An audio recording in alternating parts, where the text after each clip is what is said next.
Bonsoir, chers frères et sœurs en Christ. C'est vraiment une joie pour moi de partager la parole de Dieu avec vous.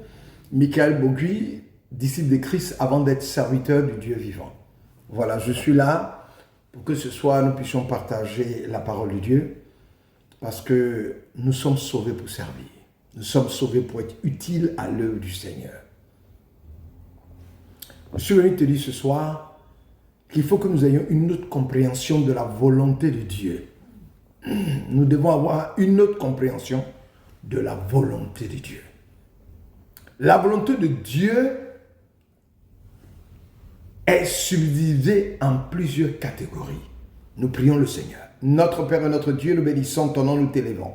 Nous proclamons ton nom, nous célébrons ta victoire. Merci pour ta victoire à la croix, pour triompher de Satan et de ses démons et nous donner la victoire, afin que sur terre, nous ayons confiance en notre Dieu et nous voyons sa même puissance se manifester dans nos vies pour que nous puissions marcher dans la vérité. Père, bénis-nous ce soir et que cette parole que je vais prêcher touche les cœurs, mais touche, m'édifie dans le nom puissant de Jésus-Christ de Nazareth.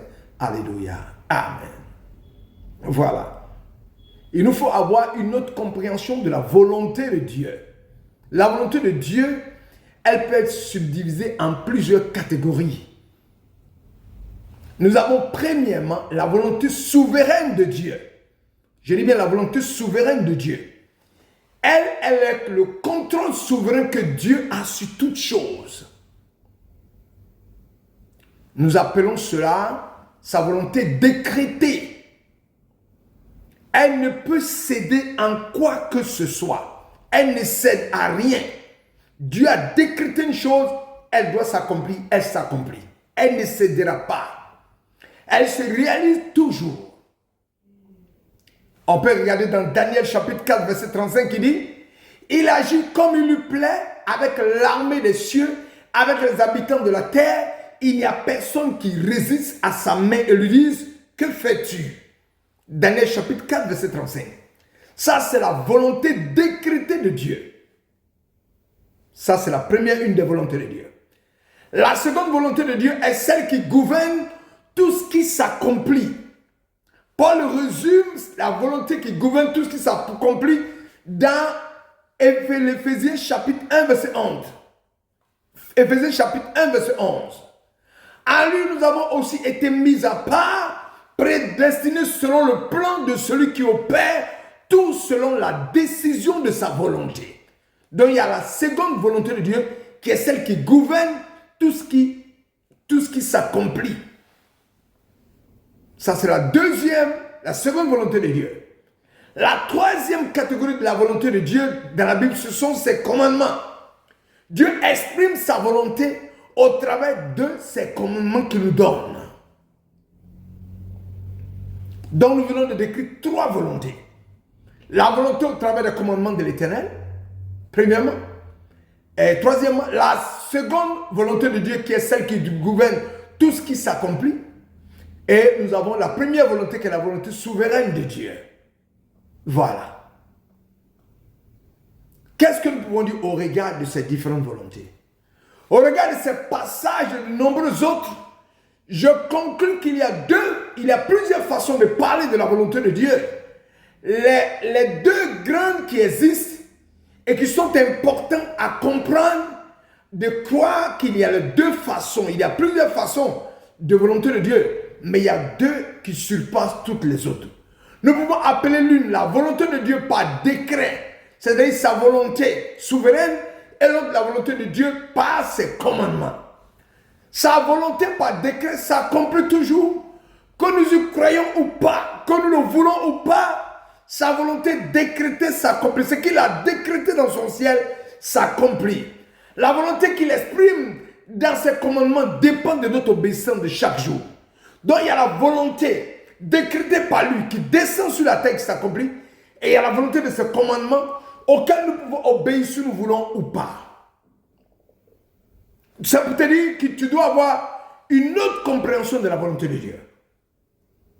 La volonté de Dieu n'a rien à voir avec le hasard. La volonté de Dieu n'est pas un fait qui arrive dans ta vie comme une sortie que tu effectues ou tu es surpris par une pluie alors que tu n'as pas de parapluie. Non. La volonté de Dieu se révèle à travers tes actions et les objectifs que tu veux atteindre. Ce n'est pas en priorité l'endroit où tu vis. La personne que tu épouses ou le travail que tu occupes qui fait la volonté de Dieu dans ta vie. Ce n'est pas parce que tu es dans le désert que le désert détermine ta vie et ton avenir et que la volonté de Dieu ne peut se réaliser. Dieu est au-dessus du désert et contrôle tout dans ta vie. Les circonstances ne déterminent pas ton futur. C'est Dieu qui le détermine.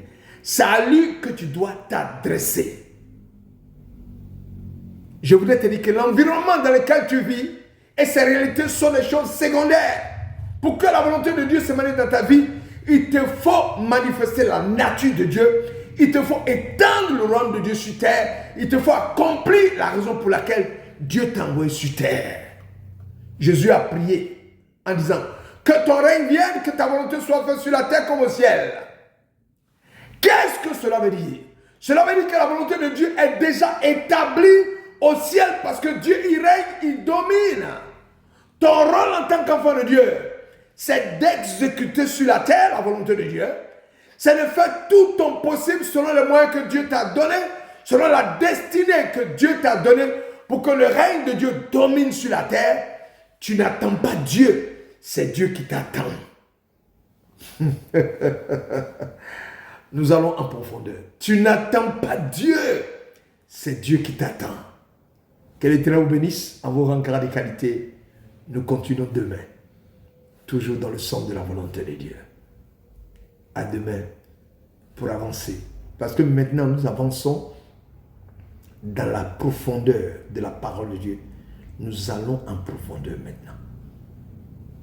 Nous ne prêchons plus il y a quelques années où on prêchait. C'est vrai, on était inspiré, mais on était à la surface. Dieu nous amène à descendre dans les profondeurs. C'est ce que j'appelle le deep inside et the word of God.